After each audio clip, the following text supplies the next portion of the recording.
Olá a todos e todas que estão nos assistindo neste momento. Meu nome é Guilherme, hoje faço parte do canal Mesa de Debates e vamos continuar com a nossa programação dessa semana, né?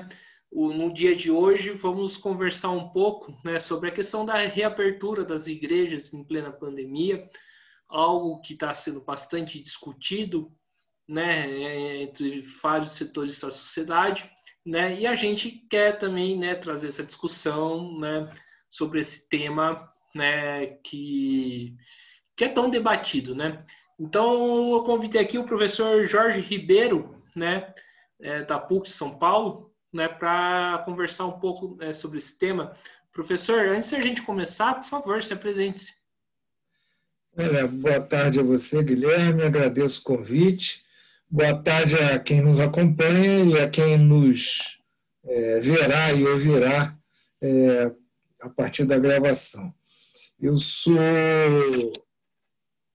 aliás, eu fui professor até o início desse ano da PUC de São Paulo, onde eu desenvolvi durante 45 anos uma atividade tanto docente quanto de pesquisa e também voltada para o público externo, de extensão, né?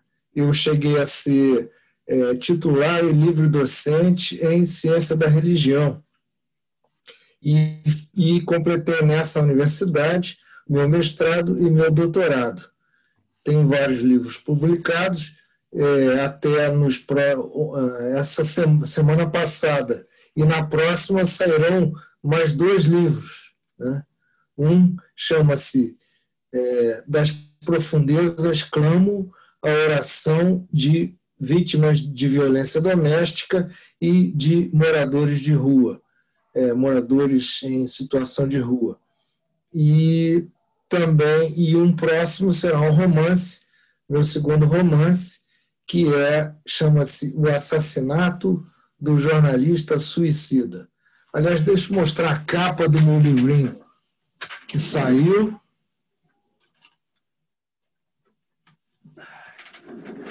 Estamos aqui, é esse aqui. Ele sai ao contrário, né? Oi? Não, tá para ver bem. Dá para ver bem? Então é esse. Essa aqui é a minha mais nova criança. E a outra já está para nascer. Então é isso. Estou aqui à Então, disposição, Guilherme. perfeito, maravilha. Professor, para a gente já começar então, as perguntas, né? Eu queria te questionar uma coisa, né? O que está por trás dessa reabertura em plena pandemia, enquanto os números aumentam, né, monstruosamente, parte das igrejas, ou quase todas as igrejas, querem abrir, né? É prudente, né, essa reabertura, mesmo com o quadro da pandemia? Eu queria que você falasse para o público. Então, você fez uma pergunta sobre as igrejas. Precisa especificar a que igrejas você se refere. Eu, por exemplo, quando me dói o coração com esses números avassaladores, eu vou numa igreja católica que está aberta aqui toda vez. Ela está aberta, eu sento lá, não tem ninguém, mas Deus está lá. E eu, entre outros lugares, já que ele está em toda parte. Mas eu sento lá, isso acalma o meu coração. E só. As igrejas de outras religiões deram um jeito eletrônico, né, de manter o contato com os fiéis, de manter a chama acesa. Essa questão que está se referindo o noticiário é sobre mais parte das igrejas neopentecostais. Muitas igrejas protestantes não fazem cultos presenciais, não é? Eu sei de várias igrejas protestantes que fazem cultos como nós aqui, cultos remotos, né?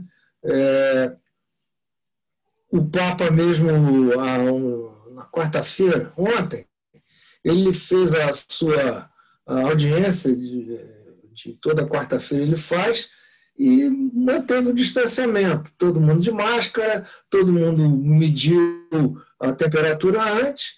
Então, há formas criativas de manter o contato das igrejas com seus fiéis. O que aconteceu foi há quase exatamente um mês, quando o ministro do Supremo, Cássio Nunes, por conta própria, ele reverteu uma decisão do plenário do Supremo, determinando que as igrejas não fizessem cultos públicos. O ministro Cássio, ele foi indicado pelo atual presidente e mantém com ele uma suspeita fidelidade, quando ele devia, por juiz que ser fiel à verdade, ser fiel ao direito público, que é isso que é o nome da República.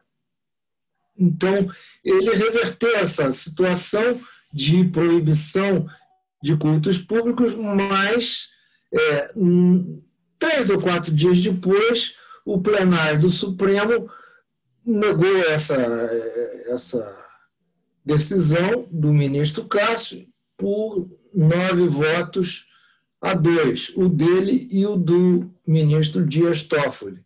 Então, eu acho que essa questão, de uma certa forma, foi pacificada. Há sempre como é que eu vou dizer, a cada 2, 3 dias, inventam uma questão para botar o país em polvorosa e desviar a atenção da criminosa condução da questão da pandemia, né? Então, inventam um factoide para que o público não perceba que tem 420 mil pessoas mortas, tem 15 milhões de pessoas infectadas, e como se isso não fosse o acontecimento principal, o acontecimento, em termos teológicos, que Deus coloca diante de nós, e que cabe a nós, em nome das nossas crenças, enfrentar e reverter essa situação. Sim, mas professor, você disse que você vai para a igreja, né? Você tem o seu momento, né, íntimo, né, individual, mas isso não é a mesma coisa que, por exemplo, realizar missa e realizar cultos, né? Uma vez que pressupõe, né, colocar uma quantidade de pessoas num lugar fechado, né, o que geraria uma aglomeração, o que geraria, né, o que geraria, né, um alto índice de contaminação, né? Mesmo ao meu ver, apesar né, das medidas, né, sanitárias, né, que as igrejas falam que cumprem. E aí eu retomo de novo a pergunta, né? Existe algum interesse por parte, não por todas as igrejas, né, mas por parte de algumas igrejas, né, principalmente aquelas que são base do governo Bolsonaro, por forçar a reabertura? Então, sim, acho que já é um fato conhecido pré-pandemia, de que quando as pessoas deixam de participar dos cultos de suas religiões, o elo entre essas pessoas e aquelas religiões fica enfraquecido. Tá? Isso já se sabe. Então, é do interesse das religiões que as pessoas compareçam aos cultos, porque aí reforçam-se convicções, adesão a lideranças, senso de comunidade e, atenção, dízimos. sustentação da vida daquelas igrejas por parte das contribuições pecuniárias dos fiéis. Então, eu acho que isso é o que está por trás, porque você fazer um culto remoto e pedir dinheiro, tudo bem, mas com o tempo as pessoas, as doações vão caindo. E com isso, a gestão financeira, econômica das igrejas também vai passando por dificuldade. Eu não tenho dados. Então, qualquer coisa que eu falasse seria um pouco um chute. Mas eu creio que essas igrejas que se apoiam em grande parte em dízimos, elas estão passando por dificuldade. Agora, eu não tenho certeza de quanto é isso ou até que ponto isso acontece. Professor, eu particularmente, né, eu sou ateu, né, eu não acredito em Deus, mas eu acho que esse tema é bastante importante. O que eu escuto de alguns religiosos, inclusive, tipo amigos meus, que falam que você não precisa de ter Deus, você não precisa de ir para a igreja para poder encontrar Deus. Eu queria que você comentasse um pouco sobre essa visão. Então, é isso que eu faço. Eu vou na igreja e pronto, fico lá escutando, eu fico lá em silêncio. E pronto, para mim é suficiente. Eu acho que, por outro lado, muita gente, mas muita gente, precisa de um reforço. Muitas pessoas sozinhas não conseguem desenvolver uma vida interior. Uma vida interior, seja em modo religioso, seja em modo qualquer outro, literário, da pesquisa, quer dizer, a pessoa depende dos outros. Eu acho isso uma pena, quer dizer, acho que com o tempo as pessoas deveriam ou precisariam, se elas querem ser humano no nível pleno, elas deveriam desenvolver autonomia. Isso não quer dizer que elas estejam sempre certas, mas elas serão autônomas e poderão dar suas contribuições a si mesmos e ao coletivo, à vida coletiva. Sim. E, professor, fala assim, como que a gente consegue essa autonomia, né, nas pessoas? Porque que você falou, qual que é a melhor maneira, tipo, de se trabalhar para que chegar a esse ponto? Como é que eu vou dizer? Isso é um processo lento. Isso é um processo, não sei se lento, mas é um processo longo. É o processo de uma vida. Você conseguir autonomia, pensar da própria cabeça, você não depender dos outros para tomar suas decisões, embora possa ouvir os outros, né? Então, tem gente que é dependente afetivamente, emocionalmente. Agora, eu acho que a autonomia ela passa por um processo de educação. Cada um de nós pode olhar para trás e ver quem foi importante na sua vida para oferecer alternativas, para oferecer sugestões que foram importantes na vida de cada um. Elas, em qualquer nível, familiar, escolar, político, se elas se tornam alguém que se sobrepõe ao indivíduo, à pessoa, isso está errado. Quer dizer, essas pessoas deveriam rejeitar esse tipo de relação dominadora, né? O Paulo Freire tem uma são 3 frasezinhas que ele coloca que sintetizam bem a coisa. É que ninguém educa ninguém, né?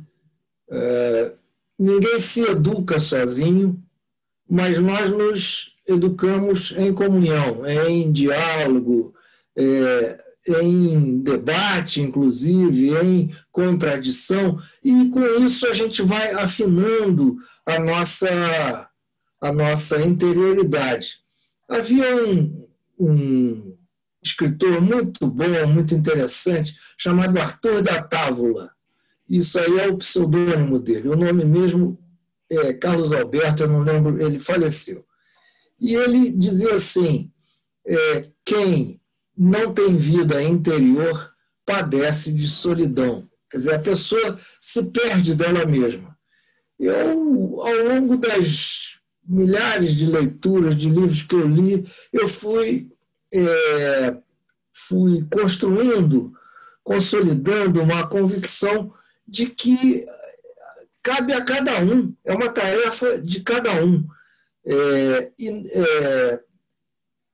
construir a própria independência e não a própria obediência. Então, o que a gente vê em muitas igrejas, em outros lugares também, em outras instituições também, é que as pessoas consideradas boas, excelentes, são aquelas que são mais obedientes. E eu acho que não é a minha filosofia de vida e possivelmente não é a sua, nem a do seu leitor, dos seus ouvintes. Então, como é que a gente constrói essa autonomia? Você mergulha na cultura, você vai buscando os seus caminhos, você vai errando muito, vai refazendo seus passos, vai aprendendo com os outros. Isso é um processo de uma vida, né? Sim. Professor, agora me veio um questionamento, né? Pelo menos eu vejo que o ser humano é um ser social, né? Parece até, né, tipo, né, frase pronta, né? É isso que eu estou dizendo para falar. Só que veio a pandemia meio que questionou essa questão, né?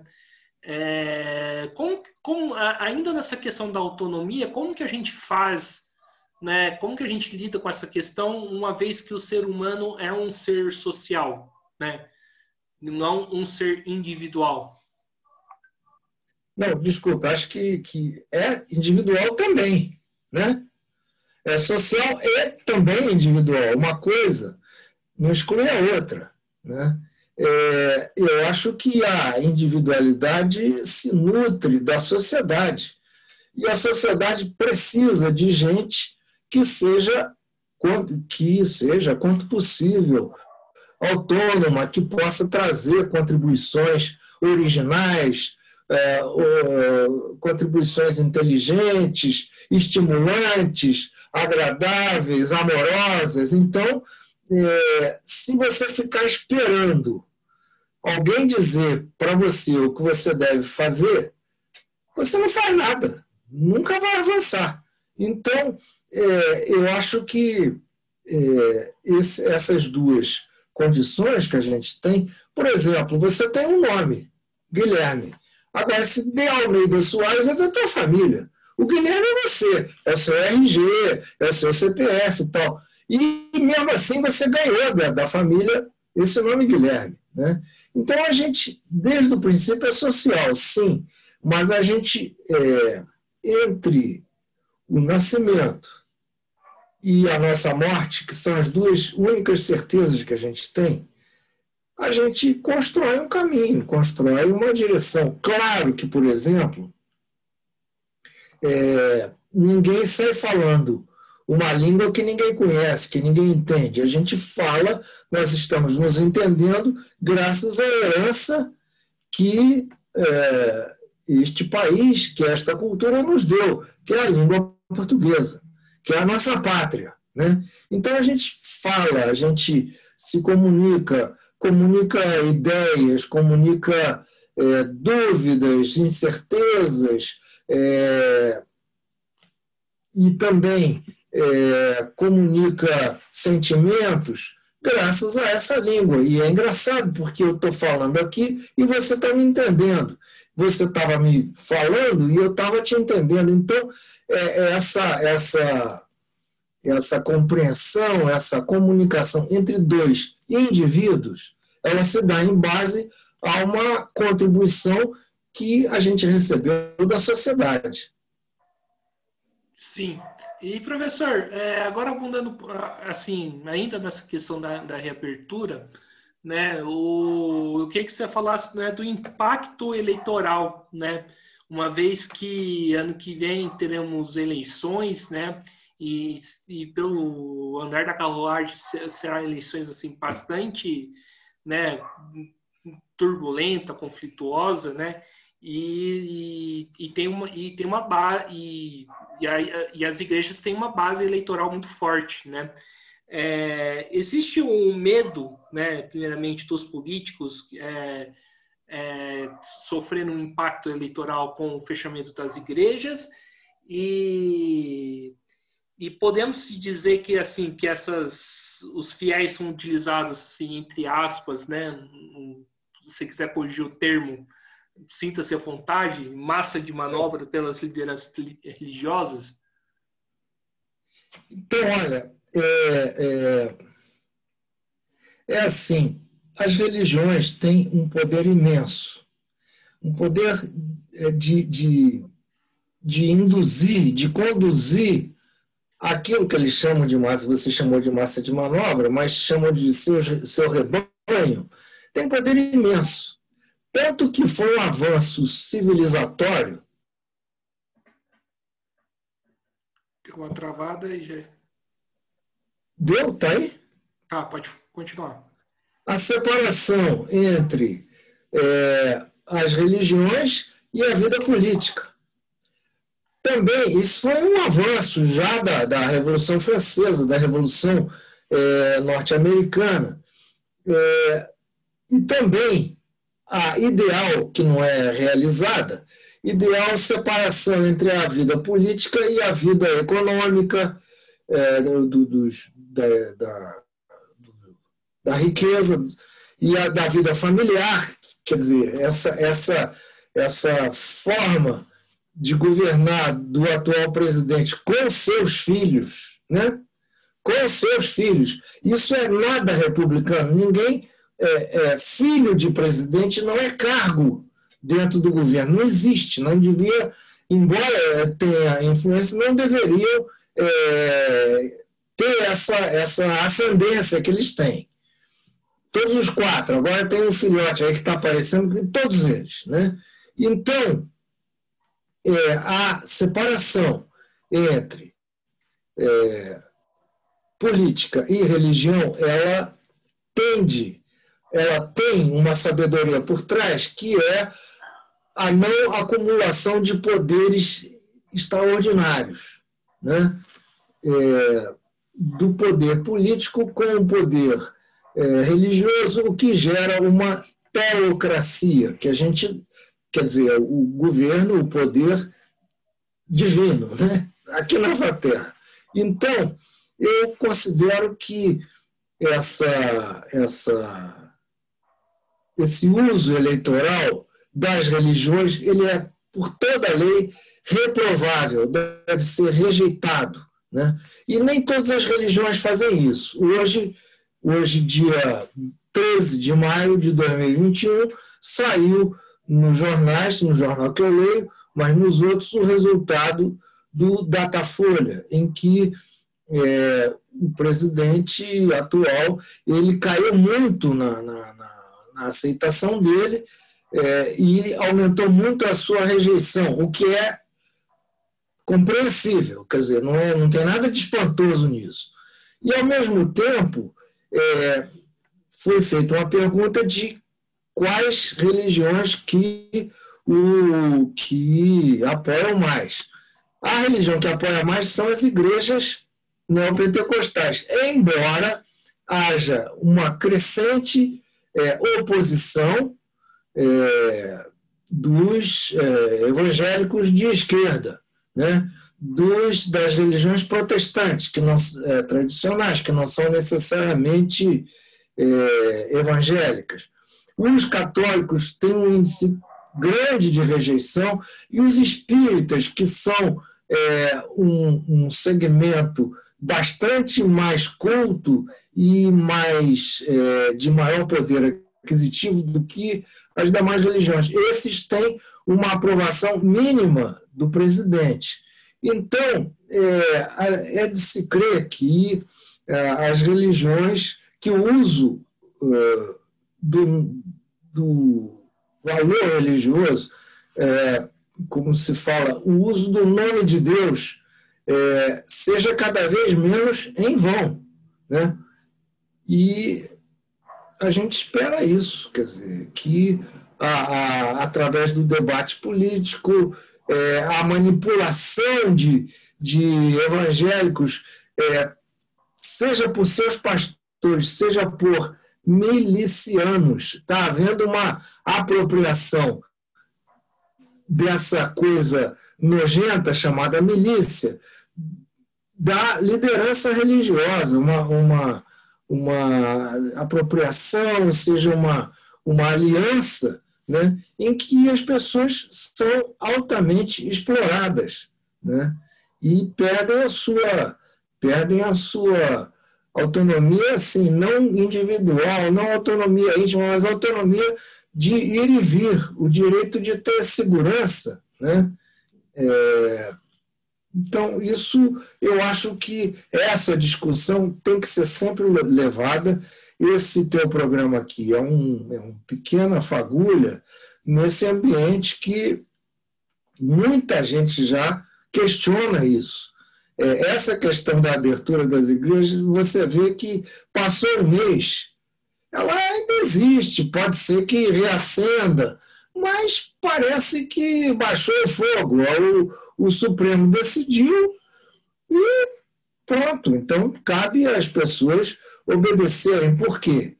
Porque, independente da religião, é uma questão de saúde pública, né? É uma questão de solidariedade aos outros, a empatia, são valores humanos, eles não dependem de religião. Claro que as religiões falam em amor ao próximo. Há aquela parábola que Jesus contou do bom samaritano, quer dizer, o samaritano era um cara que era rejeitado, ele não tinha posição dentro daquela sociedade, pois foi ele que foi solidário à pessoa que estava à beira da estrada, que tinha sido assaltada.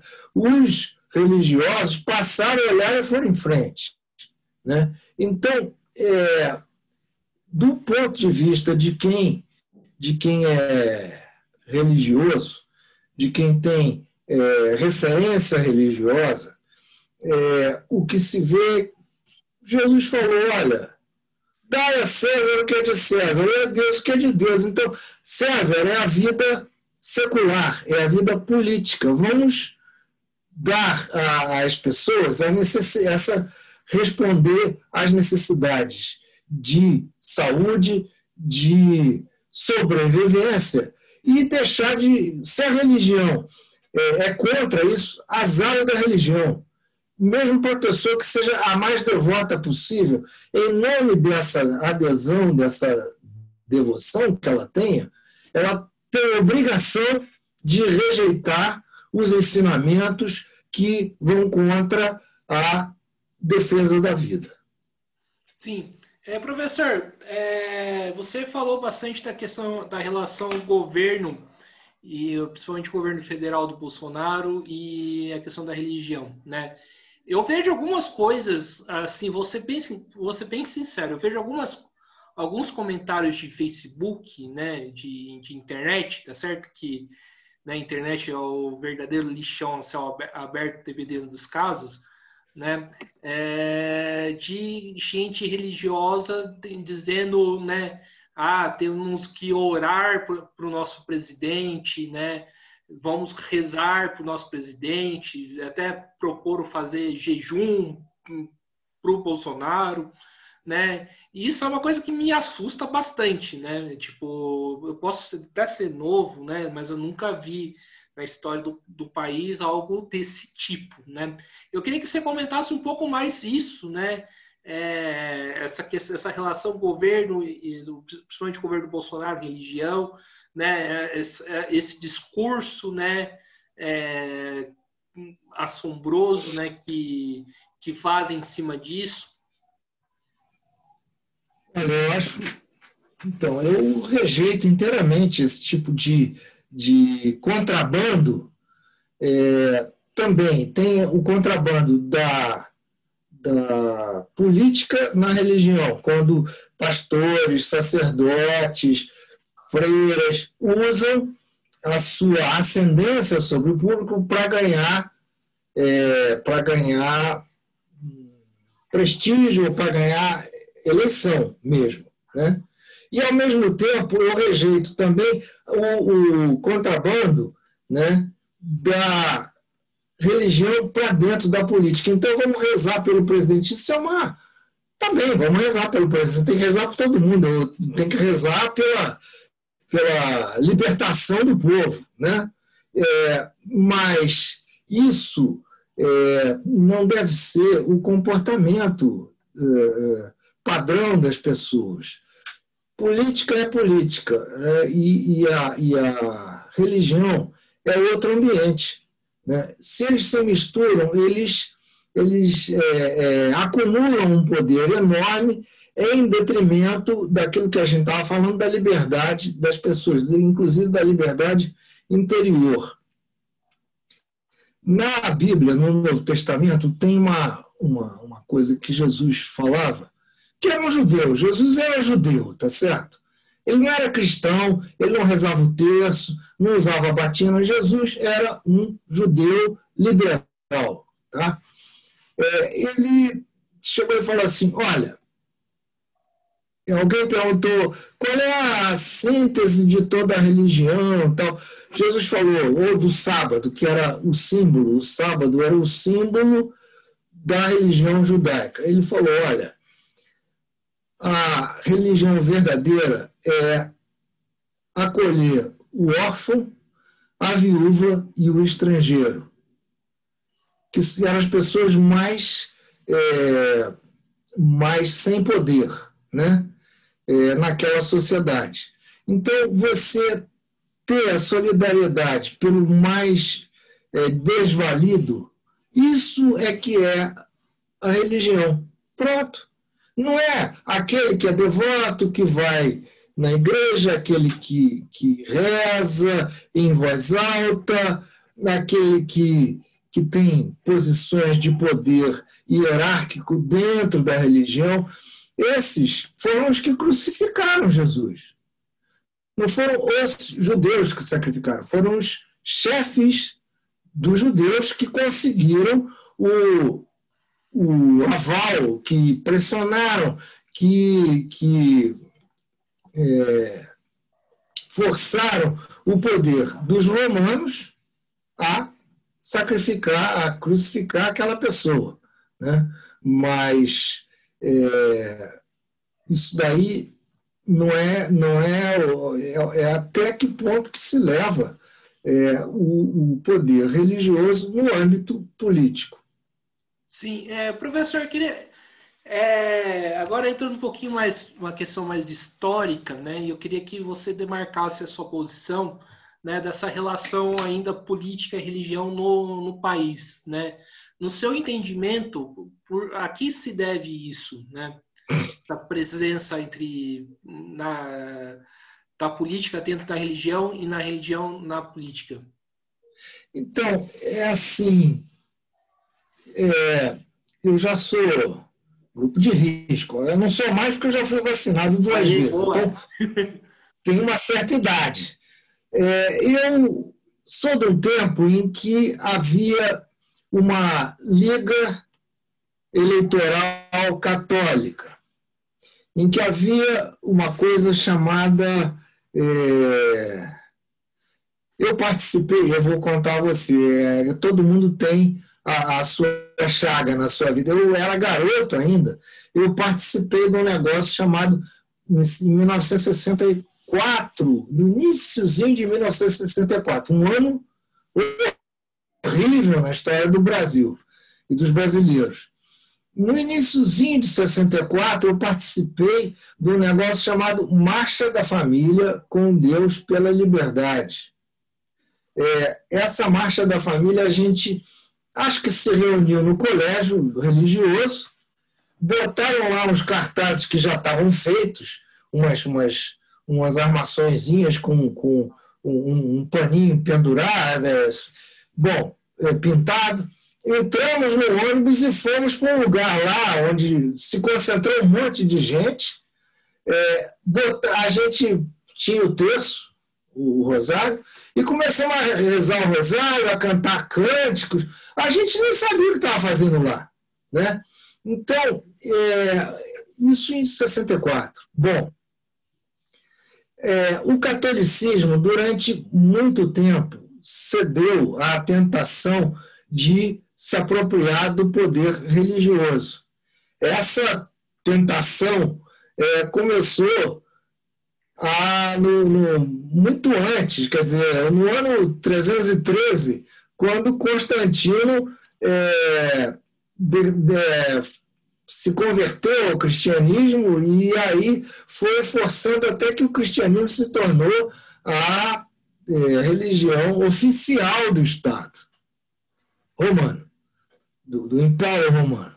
Bom, o cristianismo e naquele momento não havia tantas divisões, era o catolicismo mesmo. Nesse tempo, ao longo desse tempo, desses séculos, o catolicismo foi consolidando um poder político imenso, uma influência política imensa, né? Haja visto que a gente vê lá em Roma. Roma é um paizinho, pequeno país, mas ele tem presença na ONU como observador, e tem uma opção de coisas assim. O catolicismo foi abrindo mão desse poder porque foi percebendo que ele era descabido. Eu acho que não é nem só por questões éticas, mas também por questões de gestão. Não dava para você você gerir uma população de católicos que hoje reúne, com vários graus de adesão, então, 1 bilhão e 200 milhões de pessoas. É uma China. Você governar uma China da alma, do espírito, e, ao mesmo tempo, querer ter o poder político, ter o poder temporal, é muita coisa. Ninguém dá conta. Acaba sendo mal feito, né? Então, o catolicismo foi abrindo mão, até teoricamente, dessa apropriação religiosa do poder político, dessa influência na política. Havia muitos padres que eram senadores, por exemplo. Hoje está voltando isso um pouco, mas são pessoas à margem. Isso não é uma política oficial da Igreja Católica. O catolicismo tem, por exemplo, a Conferência Nacional dos Bispos do Brasil, mas que se manifesta não a favor de determinado candidato, não a favor de determinado governador ou presidente, mas pretende garantir uma certa isenção ética para poder criticar, né? Isso começou com o Concílio Vaticano II, que é uma referência na história do catolicismo. Começou em 1962 e terminou em 1965, o que cobriu um período em que o golpe militar foi dado no Brasil. Não tem nada a ver uma coisa com a outra, mas era um período, né? Dentro desse período, eu, inclusive, carreguei uma faixazinha na Marcha da Família. Ainda estava em discussão esse tipo de coisa, mas com o tempo as pessoas foram assumindo que não cabe à Igreja Católica fazer uma marcha para Jesus, para ir levar pessoas, né, políticas para participar dessa marcha para Jesus, como se Jesus estivesse ungindo aquelas pessoas, aqueles candidatos. Então, e as pessoas, os fiéis, abrissem mão da sua capacidade de reflexão, de discernir, de questionar, de não ir junto como um rebanho para aprovar tudo aquilo que os pastores falam para elas fazerem. Sim. Ô, professor, eu escuto muito, né, principalmente de muita gente, desde professores até lideranças sindicais, de movimentos sociais que eu entrevisto, né, do poder, né, do trabalho, né, digamos assim, de base que a igreja faz entre os trabalhadores, e a esquerda é criticada por não fazer esse trabalho de base, né? Na história do Brasil, a gente teve, por exemplo, né, a teologia da libertação, né, que foi um movimento de esquerda dentro da Igreja Católica, né? Eu me pergunto hoje, aonde estão esses movimentos, né, mais progressistas dentro da igreja? Olha, pelo que eu vejo, há uma capilaridade, quer dizer, é como se fossem pequenas raízes de uma enorme árvore que vão entrando pela terra. Elas pegam os nutrientes e a água do solo e levam para a árvore. Então, há uma imensa capilaridade de pessoas que colaboram, que lutam, etc., dentro de várias igrejas, né? O que a igreja evangélica, as igrejas evangélicas têm oferecido para as pessoas é a teologia da prosperidade. Se você é próspero, é porque Deus está te abençoando. Então você vai lutar para ser próspero, para, de uma certa forma, reafirmar que você é abençoado por Deus. Então, essa teologia da prosperidade, ela passa por uma certa chantagem, que é a seguinte: se você der o óbolo, der o dízimo para a igreja, para o pastor, você está apostando, você está forçando Deus a te dar prosperidade. Então você aposta com Deus que você tem fé de que Ele vai recompensar, né, a sua doação, né? Então, isso que eu vejo que é uma filosofia, há uma coisa que permeia as expectativas dos fiéis e acaba não dando certo. Hoje, você vê, mas isso não vale só para as igrejas evangélicas, que são o exemplo mais vistoso, né? Mas as pessoas religiosas, quando elas abrem mão de... aí eu vou dizer um negócio que... de ouvir a sua voz interior, tá? Quando você abre mão de ouvir aquilo que você pensa, as suas convicções, você perde a sua humanidade. Hoje eu vi uma foto de grupos religiosos hindus da Índia que usam como remédio para evitar a contaminação da Covid, usam fezes de vaca, se revestem o próprio corpo, se untam com cocô de vaca, né, para afastar a Covid. Outros, tem aqui o suor milagroso de um pastor, você tem uma água não sei da onde. Então, as questões todas, elas... o Trump falou de um detergente doméstico que tirava a Covid. Então, o tanto de crendice, né, que você tem, como se fossem remédios religiosos para uma questão que só será resolvida mediante a contribuição da razão humana, isto é, da ciência. Essa que apesar da ciência errar, da ciência tentar por acerto e erro e vai experimentando e tal, ela já tem, conseguiu em tempo recorde fabricar várias vacinas, né? Tratamentos estão sendo desenvolvidos, isso graças à ciência e graças à imensa solidariedade do pessoal da saúde. São pessoas, a humanidade se enxerga nessas pessoas, se olha nessas pessoas e vê o quanto ela é boa. Eu não tenho formação de médico, de enfermeiro, de pesquisador e tal, mas eu me olho nessas pessoas e eu vejo a imensa generosidade, aquilo que a humanidade tem de melhor. E a humanidade está um pouco perdida dela mesma, então ela precisa se ver nesses exemplos para saber que ainda há esperança.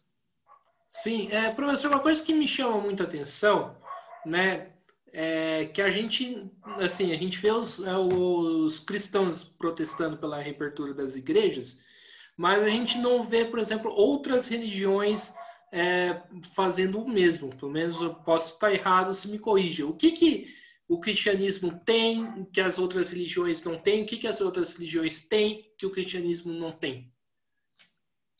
Então, o cristianismo tem a maioria. Tem a maioria da população. Então, ele vai colonizando as várias áreas da vida social e que as outras não têm número para fazer isso. Então, o calendário é cristão, né? A topografia tem nomes cristãos, isso dá prestígio de autoridade, quase que assim, o cristianismo está certo, ele é dono da verdade, o que é uma convicção péssima, porque volta e meia ela será contraditada, né? E o que as outras religiões têm que o cristianismo não tem? O fato de você ser uma minoria te torna mais aberto, te torna mais sensível ao outro, te torna menos triunfalista. E isso daí, na verdade, deveríamos...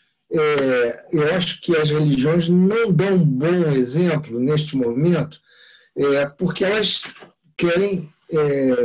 elas deveriam investir mais no ecumenismo, a nossa casa comum, ecumene, a capacidade que a gente tem de, sem abrir mão de nossas convicções, ser capaz de aprender, e numa linguagem religiosa, teológica, de rezar com os outros. Porque Deus não tem religião. Que religião Deus professa? Até para você que não acredita. Você olha assim para Deus, qual é a religião de Deus? Deus não tem religião. Deus está acima das religiões. É um espírito que está acima, né?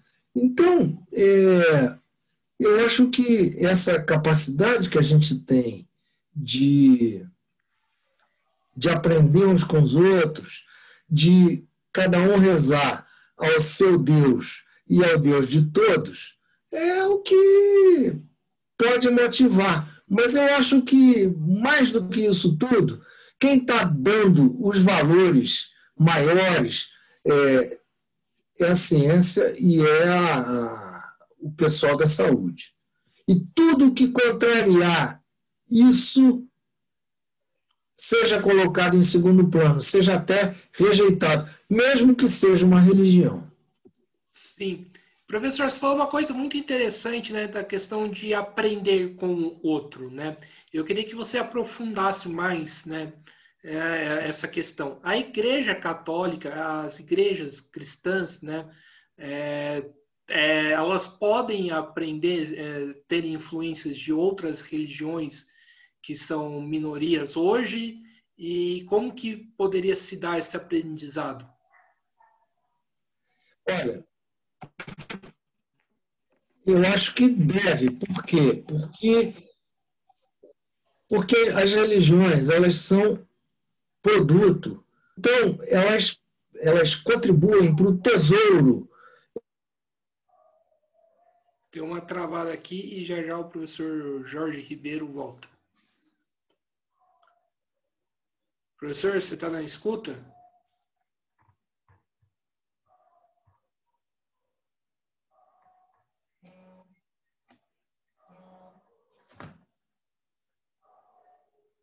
Professor, você está na escuta?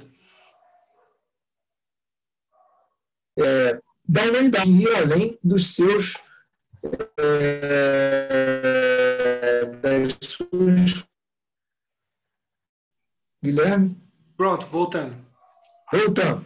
Você vê como é que é? Ser capaz de esperar que a gente vai se ver de novo. A gente vai continuar falando com o novo. Então, eu tive na Universidade de São Paulo, na USP, eu tive colegas que eram, e até hoje, são generosíssimos, são comunistas, né? Eram comunistas, alguns eram perseguidos, outros foram torturados, alguns foram obrigados a se exilar, e essas pessoas eram que a gente tinha de melhor entre nós. E nenhum deles tinha religião, mas eles respeitavam imensamente a religião, a teologia da libertação. Para vários deles, ainda hoje, o Dom Paulo Evaristo Arnes é uma referência. Dom Paulo foi o arcebispo da cidade. Ele era cardeal, foi arcebispo da cidade. E Dom Paulo, inclusive, chegou aí no presídio Tiradentes defender pessoas. Ele chegou a afrontar os comandantes militares por praticarem tortura e tudo. Então, a gente teve um momento, uma experiência histórica em que as religiões e a política se uniram no sentido do bem comum, da construção do bem comum. Sim, professor, eu queria que você falasse um pouco mais dessa época da questão da ditadura, né? Você falou da questão da marcha da família, né? Passado a ditadura, o golpe, né? Com o regime militar. Eu queria que você aprofundasse mais, qual que foi o impacto, né, que isso causou dentro da igreja? Então, olha, primeira coisa, eu não me orgulho de ter participado. Foi só um evento que eu não estava sabendo o que estava fazendo ali. Não, que bom. Também eu não fico com culpa, eu só lembro um fato curioso na minha vida. Mas o que a gente via, quem nos dava muita esperança, era a ligação do Dom Paulo Evaristo com o reverendo Jaime Wright, que era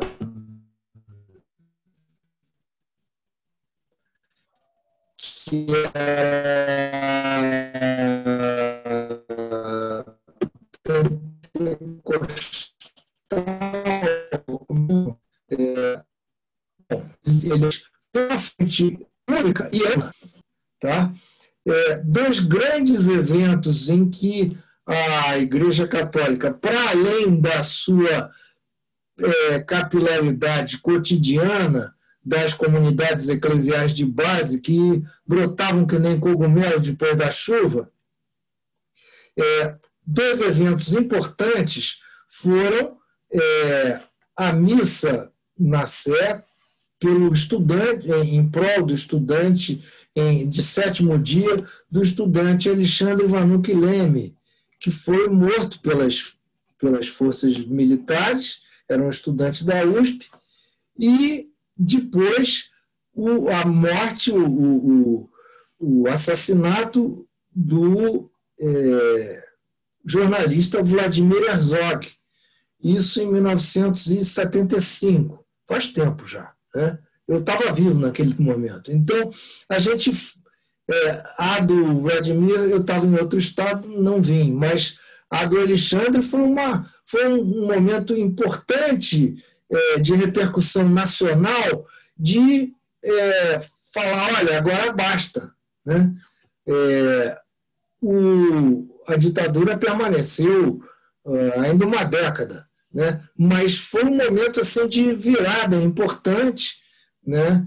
Afora outros fatores político-partidários, econômicos e internacionais que foram ajudando a reverter aquele quadro de horror, aqueles anos de chumbo. Mas, de toda forma, no campo religioso, que é disso que a gente está falando aqui, houve uma imensa união nesses dois momentos. Tá? Eu fui professor da Pontifícia Universidade Católica de São Paulo, que também teve dois momentos importantes. Um foi a invasão do campus, em 1977, pelo coronel Antônio Erasmo Dias. Eles cercaram o campus, prenderam todo mundo que estava lá dentro, eles fizeram um cerco e já carregaram o pessoal para um estacionamento que estava esvaziado já para isso, né? Foi deliberado. E um outro evento, 7 anos depois, que foi quando tocaram fogo no Teatro Tuca, que era uma espécie de templo da resistência democrática, né? E grandes atos públicos, grandes shows com artistas de esquerda, né? Então, todo esse movimento, essa efervescência, ela teve na religião uma aliada. Eram aliados, eram parceiros, mas não que os cristãos, os católicos queriam converter os comunistas para a sua crença. Não havia esse interesse. Nós estávamos ali na luta pelo bem comum, né? Pela resistência democrática, pelo retorno da democracia. Sim, e professor, eu queria que você falasse agora um pouco, né, da questão da chamada, né, perseguição, né, que o pessoal fala muito de perseguição religiosa, né, com essa questão da reabertura das igrejas, né, que coloca o STF que está perseguindo as religiões, né, tanto acho que figuras públicas políticas como o Marco Feliciano e até o próprio Bolsonaro falam de uma perseguição mundial, né?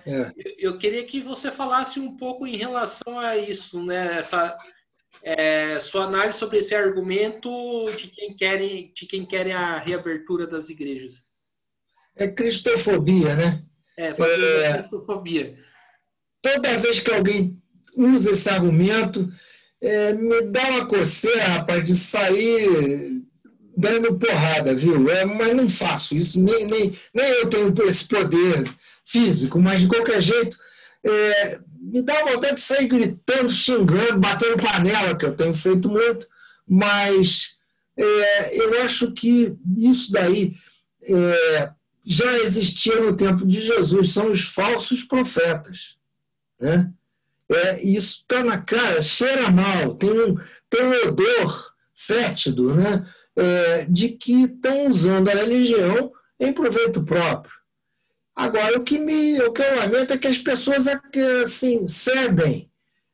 Às vezes assim, é um pouco falta de poder pessoal.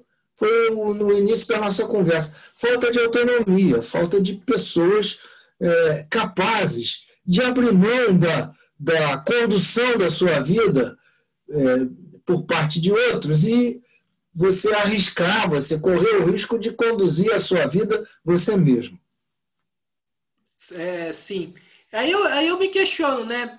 Fala muito da cristofobia, mas em relação às outras religiões afro, né? Religiões, né, de Umbanda, queria que você finalizasse a nossa entrevista, inclusive, falando disso. Então, quem é que tem aquelas milícias, são aqueles grupos religiosos que invadem terreiros de candomblé, terreiros de umbanda, e agridem as pessoas, expulsam, usam o tráfico para expulsar essas pessoas. Então, o que a gente vê é uma total falta de cristianismo, né? Esses aí, quando fazem isso, estão crucificando Jesus de novo, né? Eu acho isso lamentável, mas é uma questão de polícia, de segurança pública. A polícia devia dar às pessoas o direito de não serem molestadas ao exercer o seu culto, tá certo? Mas, desde que, nas atuais circunstâncias, o culto não provoque, não estimule a contaminação, né, pelo vírus. O vírus adora a contaminação. O vírus é o novo, a metáfora do Deus mau, né? É aquele que está em toda parte, está podendo tudo, né? E ele só é vencido, só é superado com a solidariedade. E que a solidariedade, o amor ao próximo, seja o valor maior. Então, não é a religião o valor maior, é o amor ao próximo. Sim. Professor, né, estamos aqui, infelizmente estamos aqui chegando no final de uma entrevista do Mesa de Debates, né? Eu falo infelizmente porque a conversa está muito boa, mas uma pena que tem que acabar, né? Primeiro quero agradecer por você ter aceitado o convite, né? Eu acho que foi uma conversa muito interessante, onde que, né, inclusive eu que não tem religião, não acredita em Deus, pude aprender bastante, né? E como você bem falou, esse aprendizado histórico que muitas vezes que teve entre setores religiosos e setores da esquerda, acho que é bastante importante isso, né? E então eu gostei bastante do nosso papo e passo para as considerações finais. Olha, eu acho que as religiões dão exemplos magníficos.